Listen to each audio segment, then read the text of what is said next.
It's time for the Phil Ferguson Show.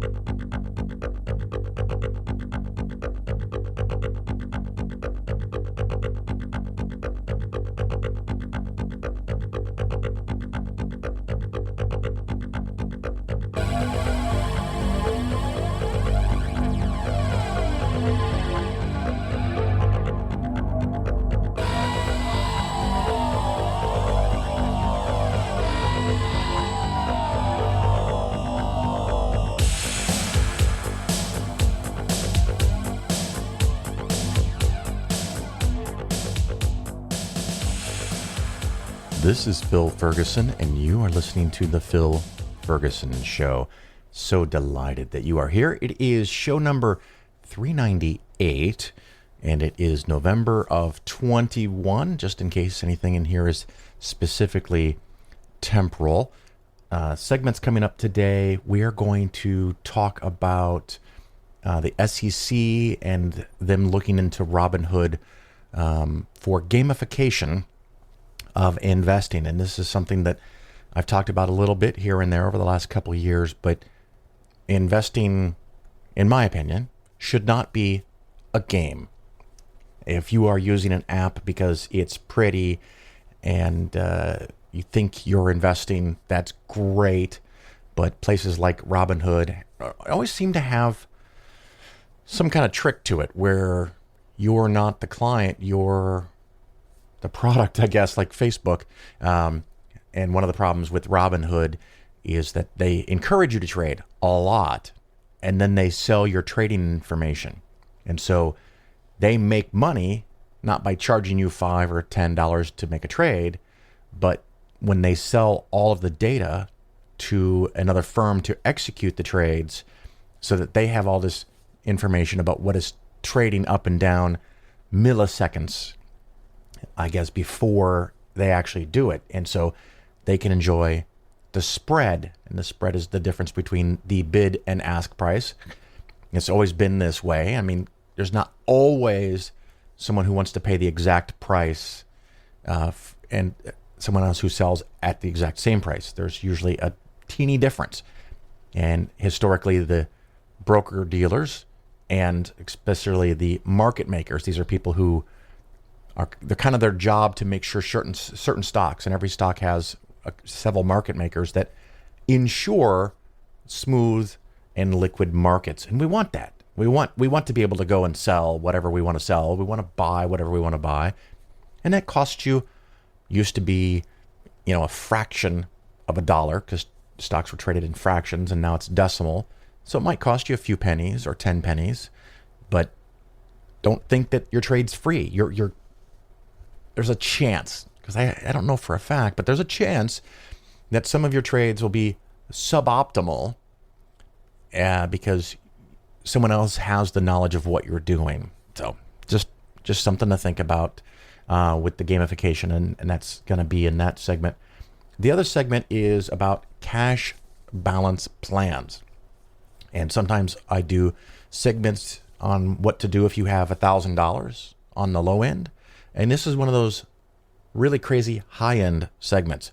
It's for someone who wants to avoid taxes on $200,000 to $300,000 of earnings in a year, per year, for several years in a row.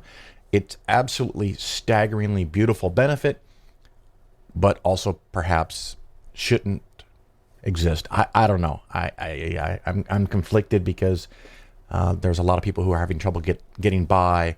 And here is a way for some people to avoid taxes on a couple $100,000 every year. Other fun, just starter note here. I don't know if you guys have heard about this, but apparently all the rage on Netflix is Squid Game. I'm tempted to watch it just because everybody seems to have watched it and I'm missing out. I don't know. Was it FOMO, fear of missing out? So I want to watch a little bit of it to get the cultural references, but I'm thinking I'm not going to like it. But I don't know. Maybe I'll watch one and we'll see how it goes. But the really funny thing is someone made a cryptocurrency. I think it's actually called Squid Coin or Squid or something like that.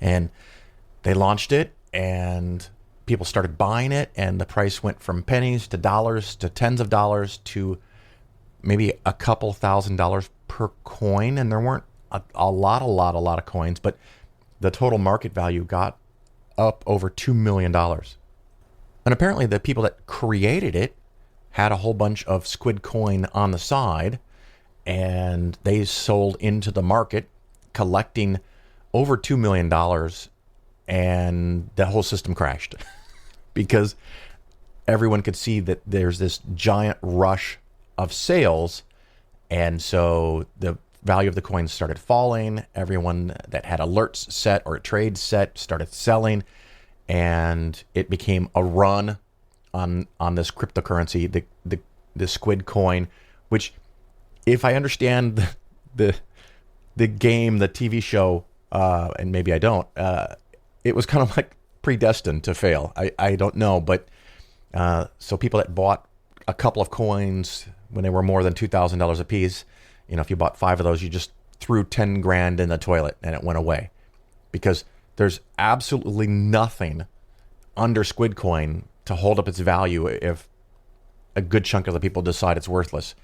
If a generous percentage think it's worthless, then it is, because everyone sells and everyone tries to beat each other out the door, and poof, it's gone right away. Just bam. And I think that's description generally fits for all cryptocurrency. Sure, maybe you can argue that blockchain has value. That's fine.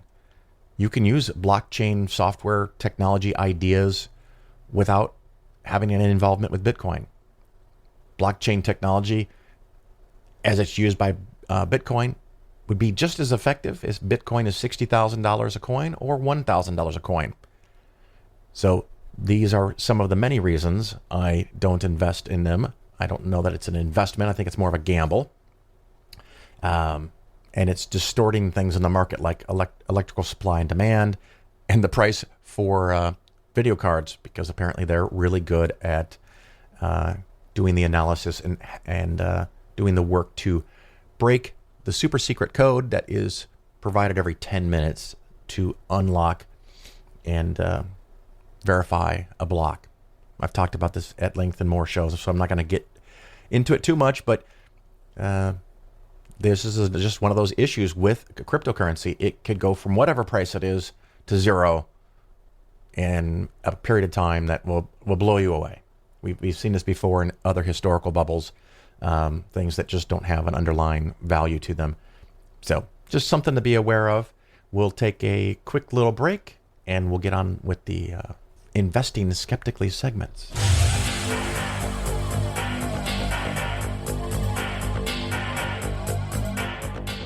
Behold, the atheist's nightmare. Now, if you study a well-made banana, you'll find on the far side there are 3 ridges. On the close side, 2 ridges. If you get your hand ready to grip a banana, you'll find on the far side there are 3 grooves, on the close side 2 grooves. The banana and the hand are perfectly made one for the other. You'll find the maker of the banana, Almighty God, has made it with a non-slip surface. It has outward indicators of inward contents: green, too early; yellow, just right; black, too late. Now, if you go to the top of the banana, you'll find, as with the soda can makers, they placed a tab at the top. So God has placed a tab at the top. When you pull the tab, the contents don't squirt in your face. You'll find the wrapper, which is biodegradable, has perforations. Notice how gracefully it sits over the human hand. Notice it has a point at the top for ease of entry. It's just the right shape for the human mouth.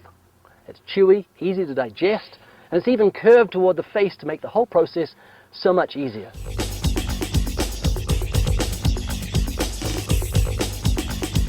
You're listening to The Bill Ferguson Show. This Investing Skeptically segment is an introduction to cash balance plans. I know, that sounds wacky. The too long didn't listen summary is that under very, very specific and almost unique situations, you might be able to save $200,000 to $300,000 towards retirement in a tax-privileged account. And the money that you put in there, that $200,000 to $300,000, you don't pay any tax on it. Well, you don't pay federal or state income taxes on it. So this is amazing, absolutely amazing. Now, This is just kind of, like I said, an intro piece. Just going to go over for a few minutes how this works in general. And before I get too far, what I want to do is talk about if you're you. Okay, fine, we got that. You're you. You can open an account to invest inside of. And the types of accounts you can do are many, 20, 30, more different types, depending on the circumstances. The two main categories are non-qualified and qualified. And yes, it's sucky that this is the nomenclature we have.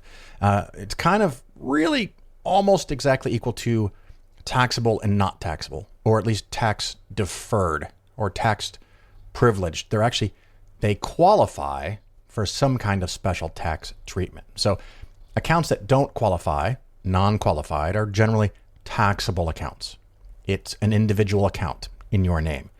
It is an account for your minor. It is a joint account between you and your spouse or significant other or a relative, however you want to do that. There's all kinds of accounts that you can have, and they're taxed. Not the subject for today. The qualified accounts, there is an endless number of those. Things like 401ks, IRAs, Roth IRAs, 457s, what is it, 357? Oh my God. 403b, and another endless variety of those. And the qualified accounts can be broken into two main categories as well. And almost all of these fall under a law called ERISA. And the ones that you put in money, or money is put in for you at a defined amount. Say, for example, you make $100,000 and you put that 20% of your pay, or $20,000, is going to go into your 401k. We know the amount of the contribution. And so that's called defined contribution account. That's the type of account. And most accounts that most people know of are defined contribution accounts. You calculate the amount of money you put in at any given time, or a percentage of your pay, or whatever. Well, there's also defined benefit accounts.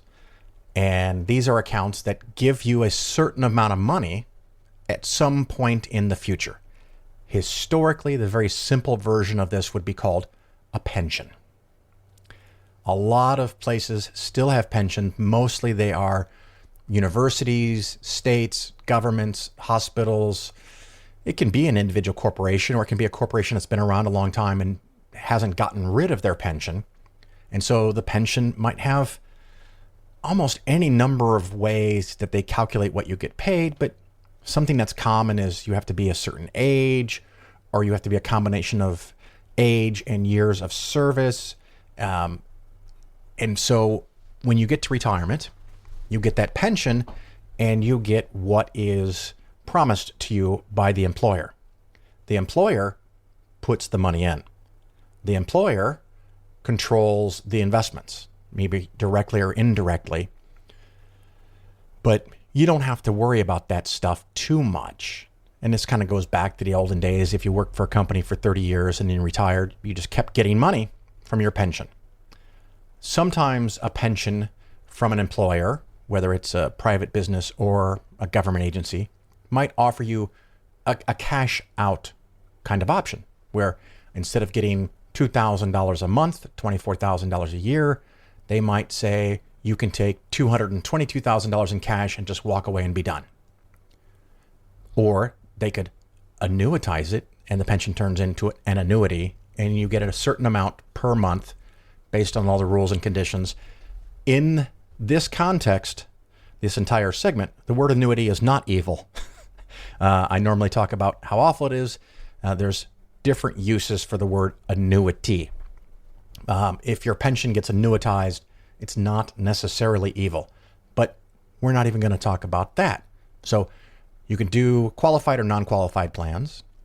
These are qualified is a lot of stuff to do with your employment.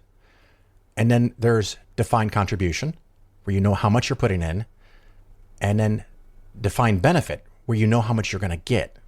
Now, that may change year to year, and there might be adjustments, but you get the idea. There's some document that your employer might hand you that says you're going to get this amount. Now, the classical pension kind of thing is also not the topic of this segment. So I'm really going now to a type of pension-like plan that fits in the category of hybrid pensions. And there's a couple of different types in this little subcategory. And the one we're talking about today in this subcategory of subcategories of subcategories is a cash benefit plan. Any company can do this.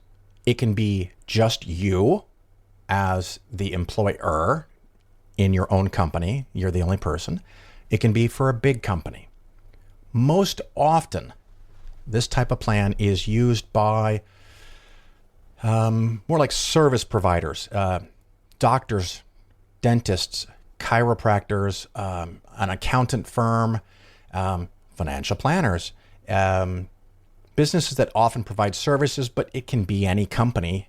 It just might be more expensive than valuable if the company is not the right kind of company. And part of the reason that there is that hedge about what kind of company might want to use it is there is an almost endless number of rules and laws. So the cash balance plan was first devised, I think it was Merrill Lynch, in 1995. So this is a relatively new creature. And they figured out a way to take advantage of some loopholes. It's all about the loopholes, isn't it? And over the years, the government, either through regulation from the IRS or from the Department of Labor, which oversees anything to do with ERISA laws, which I'd mentioned that word title before of the ERISA Act. I think that was like 74. But so there's all these different rules. And sometimes the rules go well together. Sometimes they don't. And sometimes it creates these bizarre combinations of situations where if you do this, you can do that. But if you don't do this, you can't do that. And I'm not going to get into all of that in this cash balance plan kind of introduction. Maybe if people like this or somebody wants this, I can go into more details. And this is something that, quite honestly, I have never really dug into before. And okay, shame on me. I don't know everything. I still don't know everything. I don't even know what I don't know. But I've been doing a lot of research and watching YouTube videos and interviewing people that didn't necessarily want to be on the show, but trying to learn how this works. So the nice thing about the cash balance plan being one of these hybrid type of pensiony kind of qualified defined benefit plans is that you get to build within your company your own pension, which makes it like a pension plan, but it has some different tweaks to it. And the ultimate goal for what you can do, and this is most valuable to the owners and or highly paid employees. And this is one of those things, I'm just going to bring it up in case it comes up later as one of the talking points. I am morally conflicted with this type of program because someone who already makes a really big salary can slam a ton of money into one of these things in a few short years and dodge a whole lot of taxes. It's absolutely amazing. And if you fit in that situation and you want to hear more, I would be under obligation to tell you everything I know and every way you can save taxes. However, I also recognize this is totally unfucking fair. So now that we've got that out of the way, if you have a small business and it's you and two other people are the owners and you have 5 or 10 employees, you could, after doing some research, find that a cash balance plan is right for you. And in the cash balance plan, since it's in this category of defined benefits, you can calculate how much you're eventually going to have, and then you have to reverse engineer into how much the employer, and it's your company, how much the employer puts into the accounts for you to get to a certain dollar amount at a certain date. Normally, these plans will calculate based on your retirement being between 62 and 65 years of age. It doesn't have to be precise. You might retire a little earlier or a little later, but that's kind of one of the ideas of one of the parameters of a plan. And then the federal limit currently on the size of the benefit that you can create, the size of the cash balance plan that you can create is going to be big enough in such that you could have $230,000 of income per year if you took that money and bought an annuity with it. That works out to $3 million. So you could put up to $3 million, where it's contributions plus growth up to $3 million over a period of a number of years. If you are 30 and your company starts a cash balance plan, or you own a company and you want to start a cash balance plan, as you could imagine, if you can get up to 3 million between now at the age of 30 and the age of 65, 35 years, the extra amount you can put in is nice. $20, $30, $40,000. Very nice. And this can be, again, depending on the specifics of your situation, in addition to what you can put into your 401k. So you might be able to put in $19,000 plus an extra $6,000 if you're over the age of 50 into a 401k. That's the employee contribution component. The employer contribution component, often called profit sharing, 401k profit sharing. The limit for that, I think, is something like $37,500 in 2021. Most employers just kick in a few thousand, or they match 5% of your $100,000 salary, so they kick in $5,000. Most employers don't go anywhere near what they could do for you. However, if you're one of the partners or owners of this business, or you're in a medical group where there's 5 doctors, the 5 doctors could all agree, hey, let's not only put in the maximum amount we can ourselves, but let's have our company, which we run, put in the maximum amount for us as well. That can get you up to $62,000 or $63,000 a year that you're not paying taxes on. Well, along comes the cash balance plan, which can stack on top of that. You can still contribute money into the 401k, although there are some sub rules that if you have a cash balance plan, you may not be able to fully utilize the 401k. Not going to bore you with that detail. But if you're have a few more years under your belt, let's say you're 60 or 58, let's say 58, and you want to retire at 62 to 65. Well, now you might be able to put away $300,000 to $400,000 a year for the next few years before you retire. And that money that you put into the cash balance plan is tax deductible. So if you are making enough that you're in the top tier, I think the top tier currently, until the Congress passes any kind of laws, is 37%. And for me in Illinois, it's another 5%. I think California is 13%. So somewhere in California, 1/2 of all of the income you make over a certain point, $500,000-$600,000, you might pay 50% tax on it. I'm not actually really opposed to 50% tax on really high income earners. What I actually complain about the most is really rich people paying 10 and 15%. That's what we got to fix. But if your tax rate, counting federal government and state government, is 50%, if you could put $300,000 into a cash balance plan, you're going to avoid $150,000 in taxes. So you're not losing $300,000 of your income that you could have spent before. You're only losing $150,000 of your income because you make $300,000. You have $150 to spend, and $150 goes to taxes. Well, if instead you put that $300,000 into the cash balance plan, it stays there intact as $300,000, which is unfucking believable. But you can make $300,000 and not pay tax on it that year. Absolutely staggering thing to think about. Now, I just kind of hit the highlights of this and who this might work for. But of course, there's a lot of complications. You have to make sure that your tax professional understands what you're talking about. And you have to go through what's called a TPA, a third-party administrator. Almost every company that has a 401k or any kind of pension plan of whatever type should be using a third-party administrator to make sure that everything is done right and all of the rules are followed.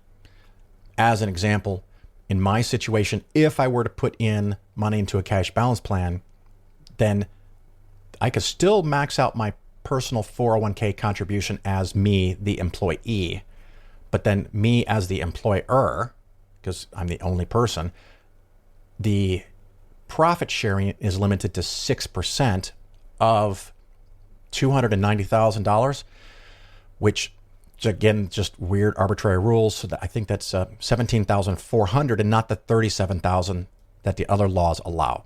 So it gets very complicated very quickly. If it's just you or your spouse, it's not quite as complicated, but still you must have an actuarial or a third-party administrator doing this for you. If you have a company with 100 employees or 200 employees, it of course is going to get wicked difficult, and they will have to do all kinds of testing, such as a top-heavy test to make sure that not too much of the money is going to the handful of people at the top, which is cool. So if you're going to dodge taxes, all of your employees should have the opportunity to do so too. And there's endless numbers of rules about that. One of the tricks with a cash balance plan, and one of the things that make it not necessarily great for someone who's younger, is that the plan, like a pension from your employer, will have a, what did they call it? I want to call it internal crediting rate, interest crediting rate. There's an interest crediting rate. And so that's what you're going to get. If they say it makes 4% per year, you're going to make 4% per year. So the problem might be that you don't want to make just 4% a year. You'd like to be mostly in stocks, making 7, 8, 9, 10% per year. So 4% per year can be a real buzzkill, especially if you're 30. But if you're 5 to 10 years from retirement and you've not saved enough, but you've finally built your company to the point where it's making big money, you might be able to slam huge dollars into a plan like this, avoid all the taxes on it, at least for the time being, because once you retire or your plan closes, the cash balance plan is eligible to be rolled over into an IRA. And so that money would go into your IRA, and then you could invest it however you wanted. So if you're going to retire in, what was my model, 58 to 62, if you only have 4 or 5 years to add money in, it's a buzzkill on the long-term returns that you're only making 4 or only getting credited for 4%. But it's also going to be a very low risk investment. So if you have other investments, you could turn them up to higher risk and leave this at, something making 2, 3, 4%. So it's not always so bad. And again, if you've avoided mountain worth of taxes, that's the main benefit for you. And then when you retire, you take the cash out of your cash balance plan. It is a pooled investment that's run by the company. So every single employee is dependent on the performance of that one giant pool of money. There's also problems if the plan gets too much money in comparison to what it owes everybody. Of course, it's obviously a problem when there's too little money, so that the plan couldn't afford to pay out everyone that's working if they all quit. And there's penalties and taxes and all kinds of regulations on that, which is where the actuarials come in, because each year you would get a report saying, based on all these people that work there and their ages and their income levels, and because of the type of 401k that you have, here's the dollar amount you would need to add theoretically for each person, but it becomes just one flat dollar amount that the company has to contribute to the plan. So again, like I said, very, very complicated. But if you have a individual business that you're the only business person, or you're part of a business that, not necessarily too big, although it can be done with bigger companies, it gets more complicated. There are ways with this cash balance plan, if you are getting closer to retirement in your 50s or 60s. You can even do it into your 70s, although you get some weird things that can happen because you're putting money away that's tax deductible at the same time you're obligated to take money out that's in a qualified account because you're 72. So it may be completely wasteful. And of course, there's fees and expenses. You got to pay your accountants a little more. You got to pay the actuarials more money. So it's not something you would use if you can only save $5,000. Matter of fact, as an example, if you have your own business, if all you can save is $7,000, just use your Roth IRA and don't worry about it. If you can save a little bit more, maybe you can do a SEP or a simple. If you can do a little bit more, then you create a 401k. It's a little more complicated. There's some more paperwork. There's some more fees. And then the 401k, you can put in your money. You can put in the employer money. And you can get to 30, 40, 50, even 63, maybe $63,000 with the 401k. That's going to cover most people. Most people aren't making enough. Even if they make $200,000, saving more than $63,000 is going to be hard. So that kind of stuff works for most people. But again, like I said, if you're like an optometrist and you've had your business for 30, 40 years and it's finally gotten to the point where you don't have to market to anybody, you know you're going to retire soon, so you're not buying upgraded equipment. Maybe you bought the building that you live in and your company's now bringing in really good money. This is a chance where for 5 to 10 years, you can set aside a lifetime's worth of money, up to $3 million. Someone I talked to today actually told me that they think the IRS rule is going to be $3.1 million for 2022, because this is also indexed for inflation. So in 5 or 6 years, will it be 3.4, 3.5? I don't know, but it's likely to be bigger. But that's some information that will hopefully blow your mind. And if you want to learn more about it, of course, you can email me, Phil at Polaris Financial Planning. Once again, that was Cash Balance Plans.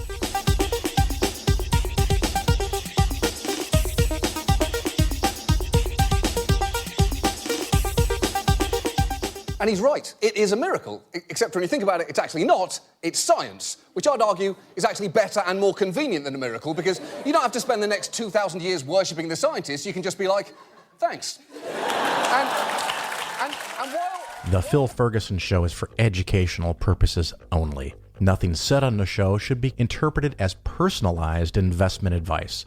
Your investment should be based on your situation, and you should consult with your financial advisor before taking any action. The show may contain ads. These ads are placed into the show by the hosting company after I finish recording and editing. I have little control over the content of the ads, and you should not assume that I support their products or claims. If you choose to support the show via the new Patreon page, that support does not create an advisor-client relationship.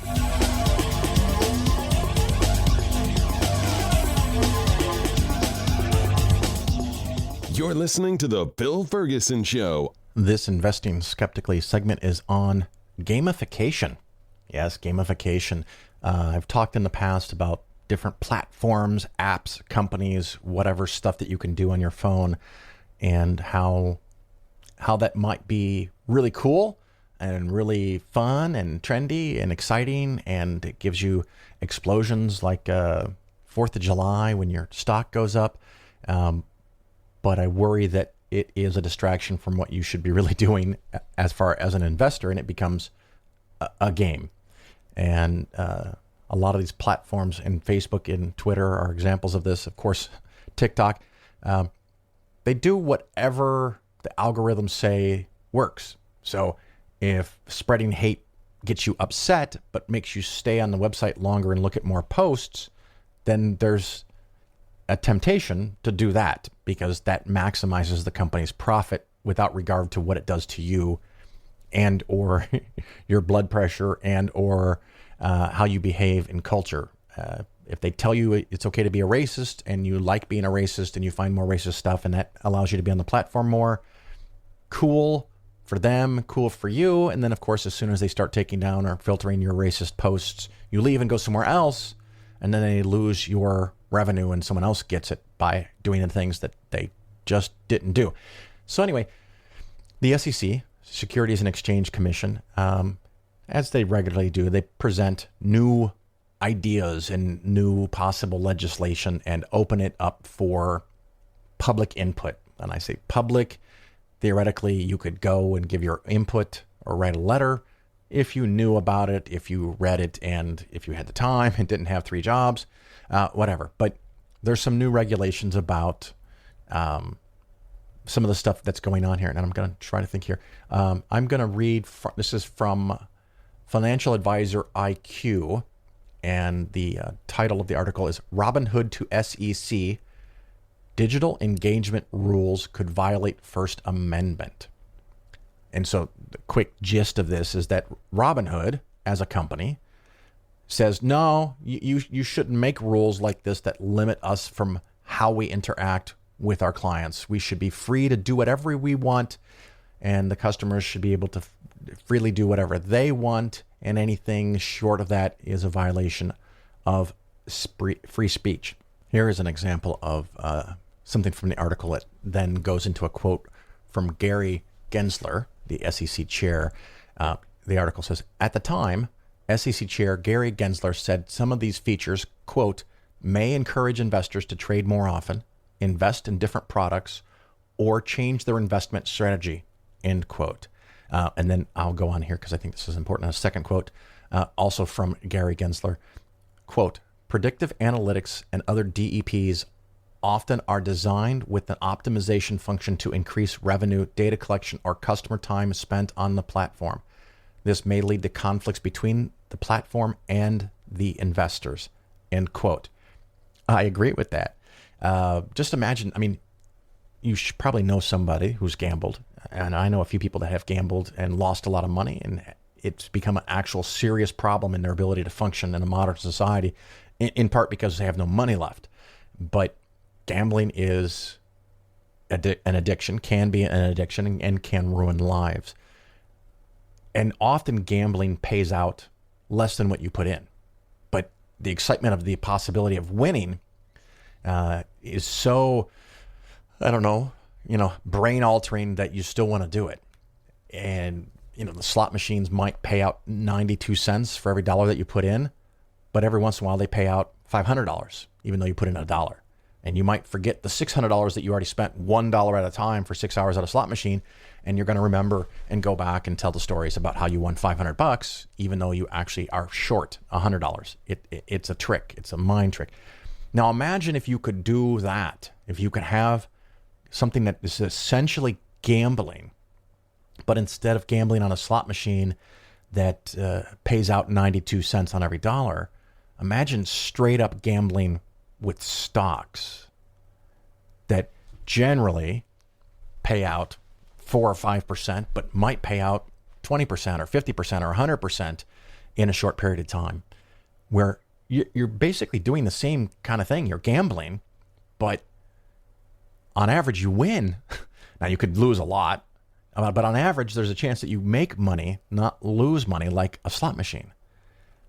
That could be wildly addicting. And do we want that to be something that's available to people? Do we want you to be able to make your stock picking a game where you buy the stock and an hour later you sell the stock? And even though stock ownership does historically trend to make money, a la 10% per year, that can easily be consumed by fees. So if the platform is collecting fees, commissions, trading fees, every time you buy and sell, you could end up in a situation where you actually are winning money in the stock market gambling app Gamification. But once you include the cost and fees of doing all the rapid fire transactions, you lose money, but you may not notice it. So it's kind of like a slot machine that pays you back instead of 92%. The slot machine is rigged to pay you back 108%. And so the more you play, the more you're going to win, right? And the faster you play, the more you're going to win.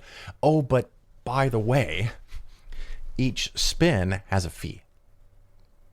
So the payout is 108% minus the fee. And the fee happens to work out to be big enough that you're back to a number below 100.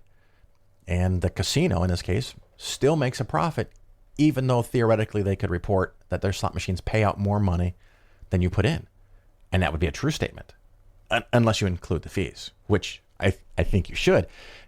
So it's kind of, disheartening that the Robinhood, who's had some troubles, has come out and just flat out says, this is a violation of free speech.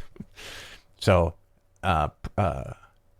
not allowing a company to manipulate and trick you is a violation of free speech. I think I'm fairly summarizing that. I'm sure that's not Robinhood's intent. But, they had another quote here from Robinhood. Basically Robinhood, opened the markets to tens of millions of retail investors from all backgrounds. Our mission is to shrink the investment gap and wealth disparity.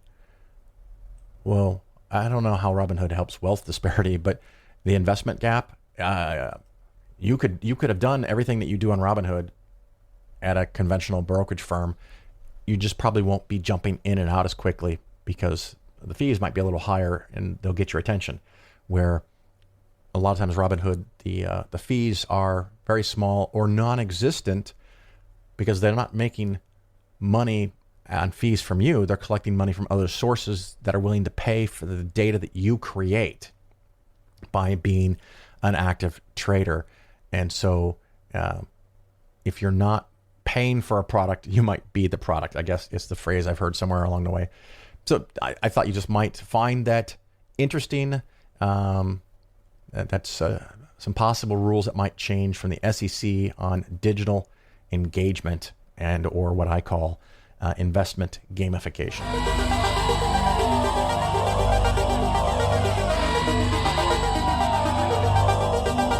Once again, thank you for listening. I appreciate you being here very much. I have an interview scheduled, and I don't want to give too much away, but hopefully in the next show we will talk about, what is this called? Multi-level marketing? MLM? Is that what it's called? Yeah. Multi-level marketing. Basically people selling stuff to other people with their own quote-unquote wink-wink private companies. We're going to talk about those a little bit. And the guest also will talk a little bit about social justice investments.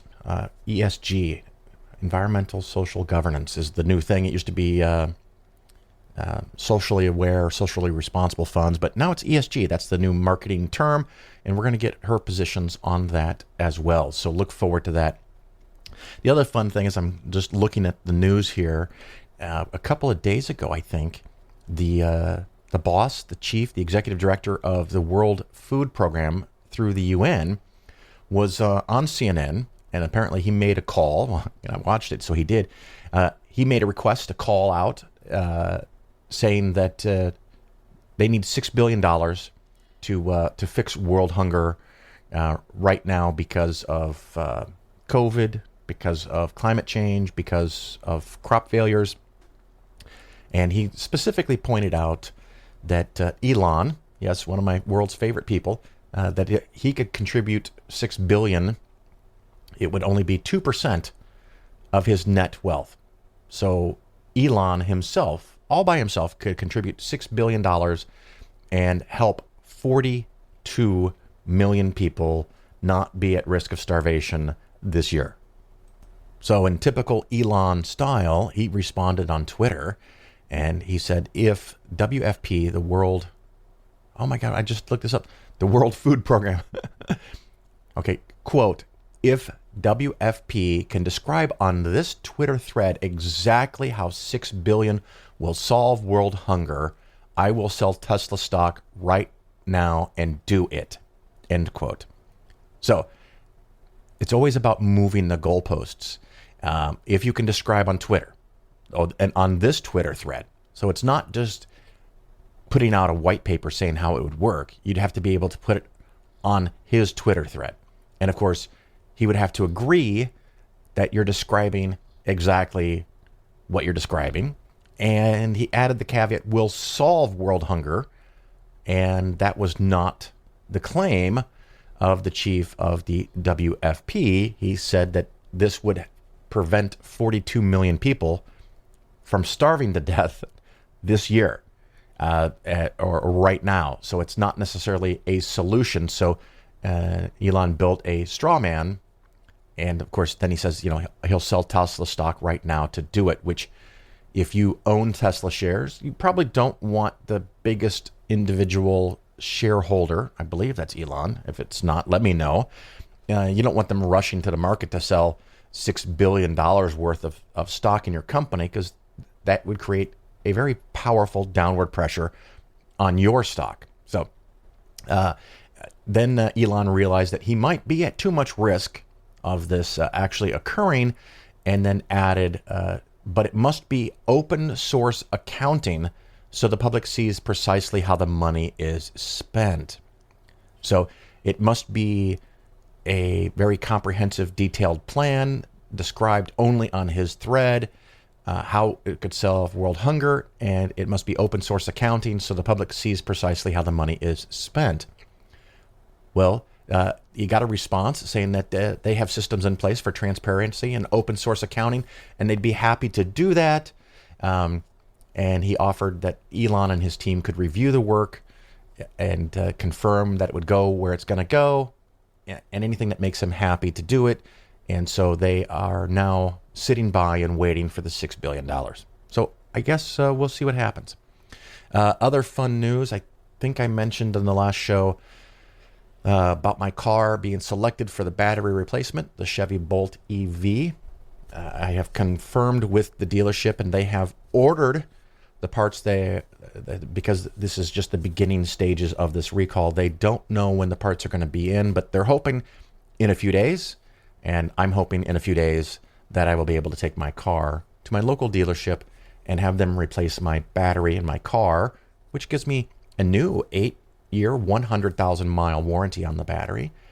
And 8% range increase and a little bit faster charging rate at high-speed chargers. So that's kind of some of the stuff that's going on in my world. I'm going to wrap it up here, and I appreciate you listening, and I hope to see you out there in the world sometime soon. Until then, ciao.